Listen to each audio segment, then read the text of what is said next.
Hey everyone, welcome back to the channel Car Craze USA.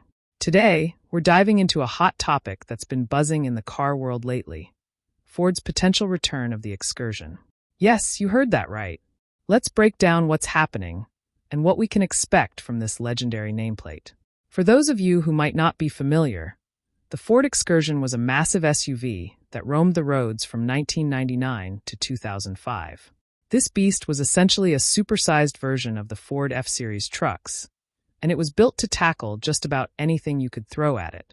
We're talking about a vehicle that was over 18 feet long, more than 6 feet high, and weighed about 7,700 pounds.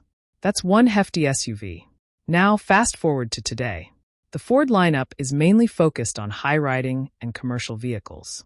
While the Mustang still brings some low-slung excitement, the rest of Ford's offerings range from practical crossovers, like the Bronco Sport, to electric vehicles like the Mach-E. But what if Ford decided to revive the Excursion? Some unofficial rumors have suggested that Ford might be bringing back this iconic nameplate. There's even talk about it possibly coming back as an electric vehicle. However, as much as we'd love to see a new Excursion, it seems like it's not on Ford's immediate agenda. Despite this, the rendering community hasn't forgotten about the Excursion. Recently, Nitro Nation posted a fresh take on what a 2026 Excursion could look like. This new version is more upscale and modern.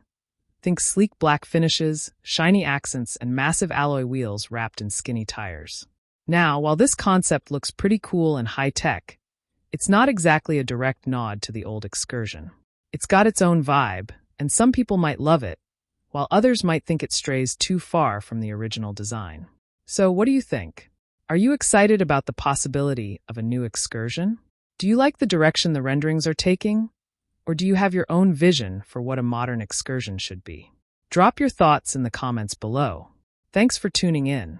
If you enjoyed this video, don't forget to like, subscribe, and hit that notification bell for more updates on the latest car news. See you next time.